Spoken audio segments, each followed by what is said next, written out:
Okay, good morning everyone. आज हम लोग डिस्कस करेंगे क्लास 8 सब्जेक्ट साइंस, चैप्टर 2 होगा माइक्रो ऑर्गेनिज्म फ्रेंड एंड फो। ठीक है, इससे पहले हमने इसमें 3 वीडियो आपको दिया है, उसको आप एक बार देख लीजिएगा, आपको अच्छे से समझ में आ जाना चाहिए। ठीक है, चूंकि हम उसमें 34 डिजीज की कोडिंग की है, जो हार्मफुल इफेक्ट हम लोग पढ़ रहे हैं। फिलहाल माइक्रो ऑर्गेनिज्म हमारे फो कैसे हैं इसके इफेक्ट हम पढ़ रहे हैं, जिसमें हम लोगों ने 34 डिजीज का लिस्ट बनाया। एकदम याद हो गया होगा आपको। बैक्टीरिया के लिए है डीप सीटी का कोटनी है, वायरस के लिए रेखा हमें हिट करके पीछे छोड़ गई। ठीक है, इस तरीके से उस कोडिंग को आप याद करिएगा। और वो टॉपिक क्या था हमको कि disease caused by micro organism in, वो जो था वो ह्यूमन में था। ये डिजीज किस में था? ह्यूमन में था। बट आज जो हम लोग डिस्कस करेंगे, ठीक है, अब देखिए इसको भी एकदम सीक्वेंस में देखते जाइएगा। आज हम लोग ह्यूमन का डिस्कस तो करेंगे नहीं, आज तो हम लोग ह्यूमन कर चुके हैं। तो आज हम लोग को क्या करना है? एनिमल का करना है। किस चीज का करना है? एनिमल का करना है, फिर प्लांट का करना है, फिर ऐसे ही कुछ कुछ इसमें समझना है इस चैप्टर में। इस चैप्टर में पहले आप इस वीडियो को देख लीजिए। फिलहाल मैं आपको ये नहीं कह रहा हूं कि पहले आप बुक रीड करें, पहले आप वीडियो को देख लीजिए, फिर आप बुक रीडिंग करेंगे। ठीक है, देखिएगा क्या कि इसमें कुछ पॉइंट इधर से उधर, उधर से उधर का हो सकता है, लेकिन आपको सारे टॉपिक समझ में आ जाना चाहिए। ठीक है, सारे टॉपिक समझ में आ जाए, बस फिर मजा आए।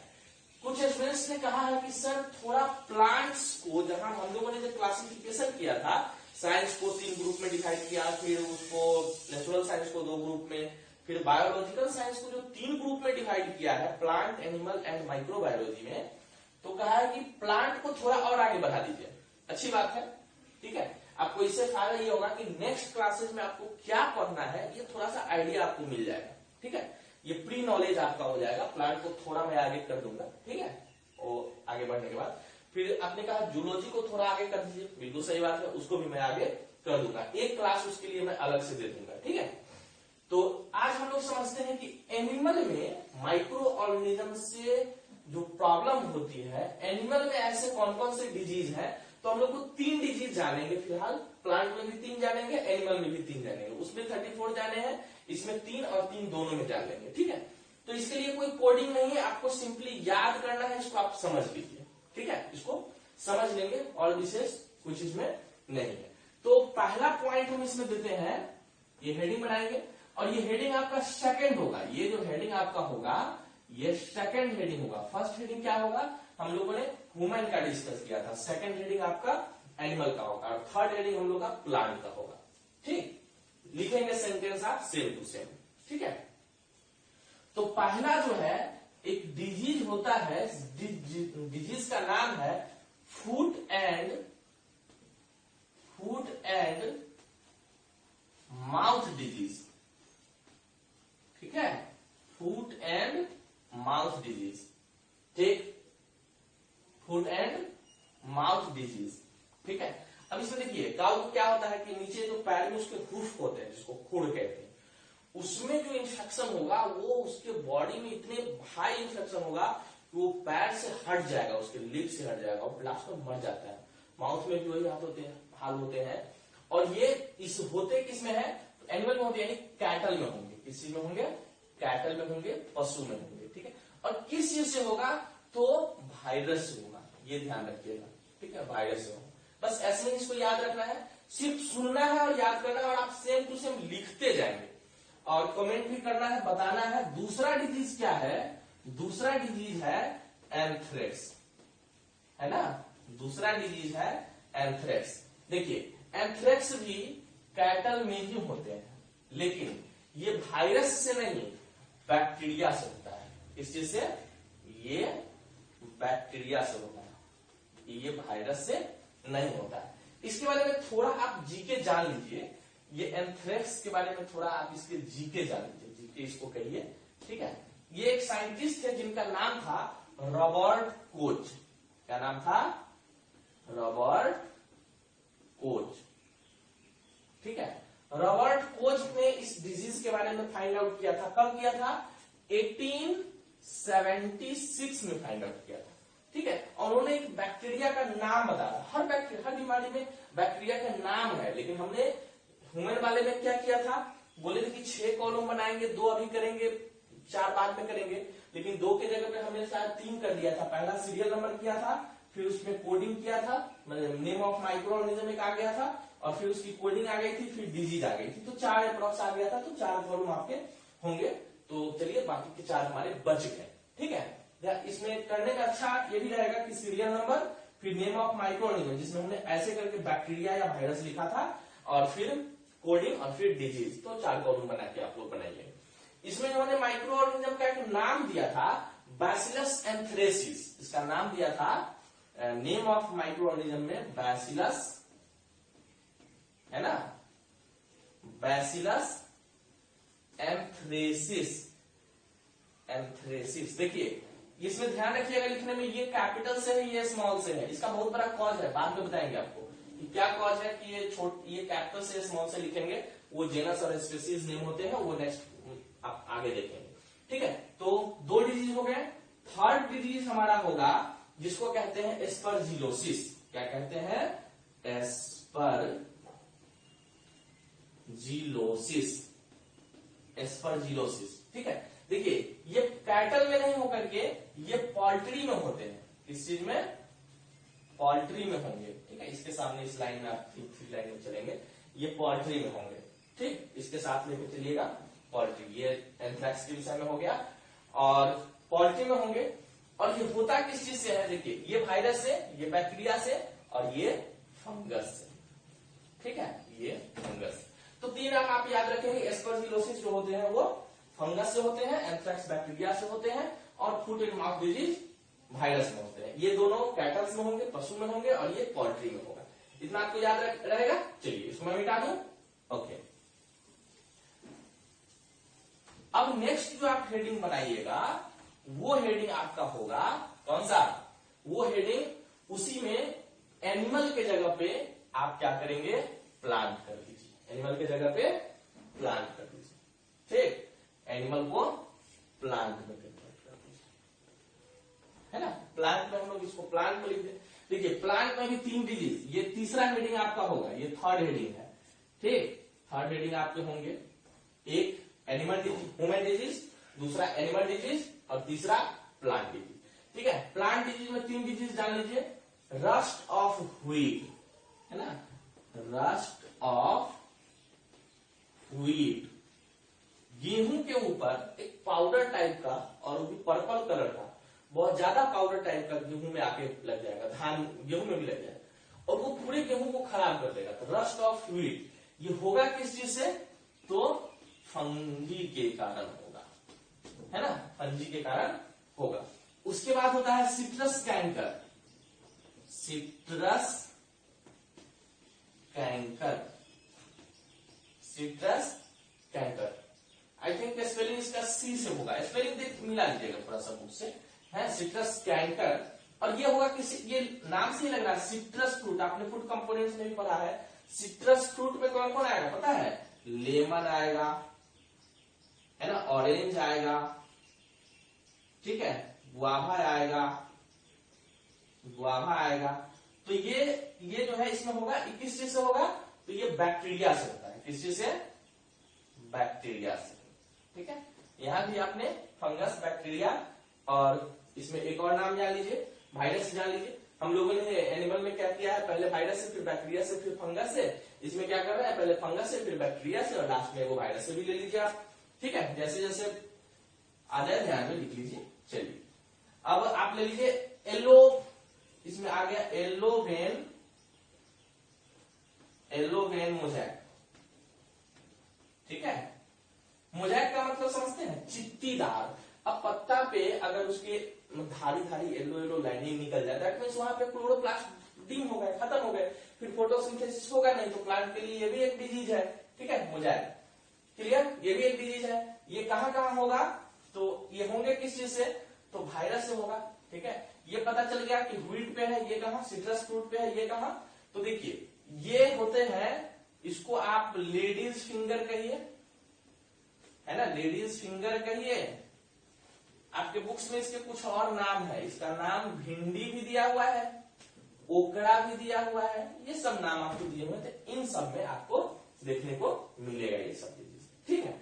तो इतना हम लोगों ने देख लिया। तो ये प्लांट के कॉज रहे, इसको मैं मिटा दे रहा हूं, आप नोट कर लीजिए। क्लियर? चलिए, नोट आप सब कुछ करते जा रहे हैं, ठीक है, मुझे पता भी है कुछ लोग नोट करते जा रहे हैं, कुछ ही लोग कर रहे हैं, सब लोग नहीं कर रहे हैं, सारे लोग नहीं कर रहे हैं, लेकिन जब क्लास में मिलेंगे तो जब आपको नोट्स की जरूरत पड़ेगी उस समय पता चलेगा, इसलिए सारे लोग नोट करते रहेंगे। अब देखिए, दो कॉज हो गए, एक हो गया कि डिजीज हो गया प्लांट एनिमल और ह्यूमन में, उसके बाद आप देखिए डिस्ट्रॉय करता है हमारा माइक्रो ऑर्गेनिज्म। दूसरा पॉइंट आप इसमें नोट करिएगा, डिस्ट्रॉय करेगा। क्या डिस्ट्रॉय करेगा?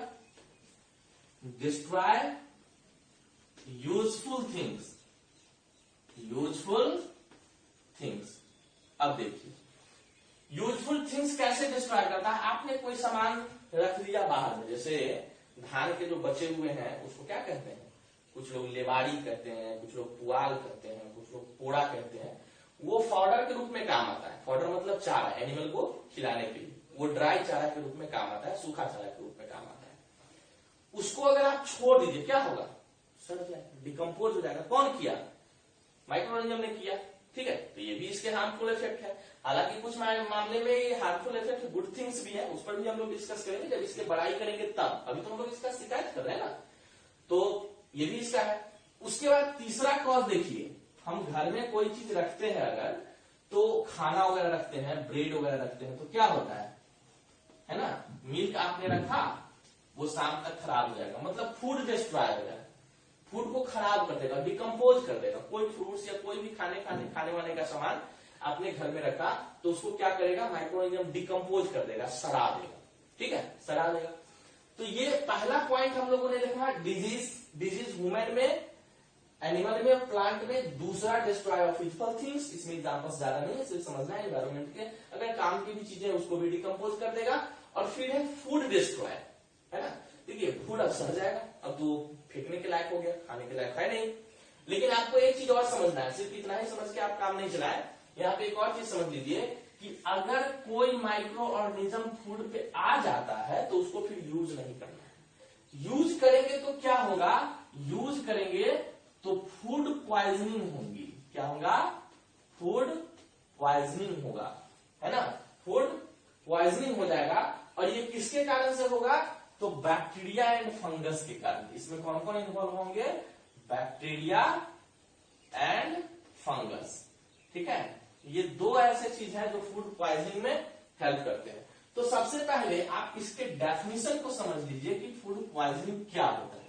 व्हाट इज फूड पॉइजनिंग, ठीक है। अगर क्वेश्चन पूछा जाए व्हाट इज फूड पॉइजनिंग, तो आप क्या लिखिएगा? इसको लिखिएगा द डिजीज, ठीक है। आई होप आपको दिख रहा होगा clear. The disease caused due to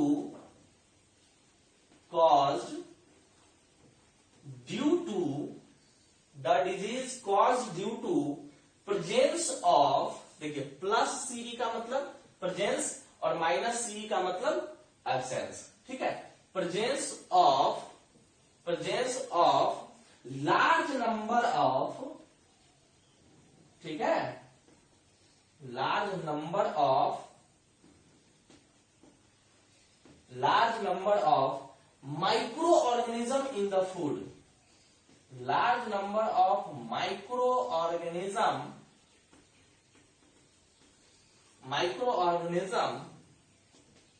in the food or due to microorganism के प्रेजेंस होने से, या और due to presence of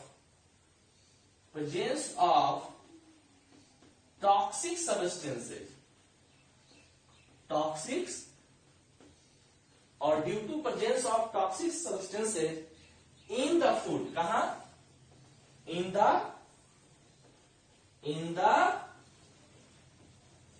the food by the action of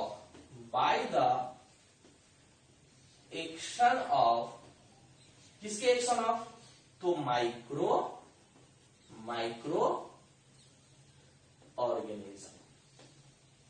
micro organism is called food poisoning.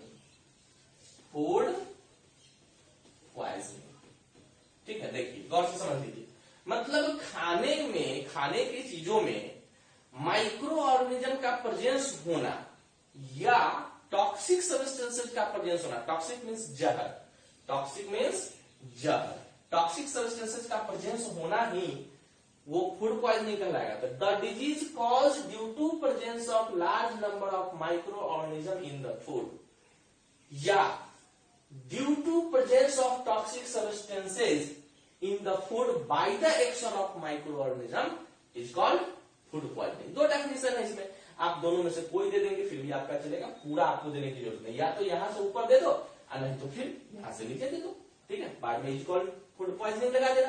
Clear, समझ में आ गया? चलिए अब इतना हमारा हो गया। तो फूड पॉइजनिंग होगा तो फूड हमारे डिस्ट्रॉय हो गए, और फूड पॉइजनिंग होगा तो क्या होगा, सिम्टम क्या होगा। अगर कोई क्लास में कोई खाना खाया और आपको पता चले कि उसको फूड पॉइजनिंग हो गई, तो आप क्या पता करोगे, कैसे पता चलेगा कि फूड पॉइजनिंग है या कोई और डिजीज है। तो उसको पता करने के लिए देखिए आप क्या करेंगे, हम इसको मिटा दे रहे हैं और पता करते हैं कि कैसे पता चलेगा कि फूड पॉइजनिंग हो गई। आज हम लोग का ये लास्ट पॉइंट होगा, फिर हम लोग नेक्स्ट डिजीज के ऊपर डिस्कस कर लेंगे। चलिए अब देखिए सिम्टम, ठीक है, symptoms of food poisoning, symptoms of food poisoning. Food poisoning के क्या सिम्टम होंगे, तो देखिए इसमें वॉमिटिंग होना शुरू होगा, वॉमिटिंग होना शुरू होगा, उल्टी होना शुरू होगा, फिर क्या होगा, लूज मोशन, है ना, लूज मोशन, बस बाथरूम आएंगे बाथरूम जाएंगे आते जाते रहेंगे, उसको हम लोग लूज मोशन, और डायरिया भी इसको कहते हैं, डायरिया, है ना, डायरिया हो जाएगा, ठीक है, डायरिया हो जाएगा। इसके बाद क्या होगा, pain in abdomen, pain in abdomen, पेट में दर्द होगा, पेट में दर्द होना शुरू हो जाएगा। उसके बाद क्या होगा, सर में भी दर्द होगा, तो सर में दर्द होगा तो हेडेक कहेंगे, है ना। इसके बाद क्या होगा, अब बुखार होना तो एकदम कॉमन बात है, ठीक है। ये सब लक्षण दिखेंगे तो आप समझ जाइएगा खाना खाने के बाद ये सब फूड पॉइजनिंग के सिम्टम है, लक्षण है, ठीक है। आई होप इतना आपको समझ में आ गया। और एक चीज समझ लीजिए कि यहाँ पे देखिएगा कि फूड बड़े प्रीशियस चीजें हैं, इसलिए उसको डिस्ट्रॉय होने से बचाना है। हम यहाँ पे लिख सकते हैं कि food is most precious things, so we should stop the destroy of the food by the action of micro organism. उसके एक्शन से बचाना है। बहुत कॉज है, पूरे साल उसको यूज करना है, उसमें बहुत सारे विटामिन मिनरल न्यूट्रिशन होते हैं, तो इन सब कारण से बचाना है। कैसे बचाएंगे, हम लोग फूड प्रिजर्वेशन टॉपिक्स जब इसके बाद डिस्कस करेंगे उसमें हम आपको बताएंगे, ठीक है। अब आपने इतना समझ लिया कि ये क्या होता है, ठीक है। इतने समझने के बाद आपको मैं अगला पॉइंट एक और बताता हूं कि डिजीज कितने तरह, कैसे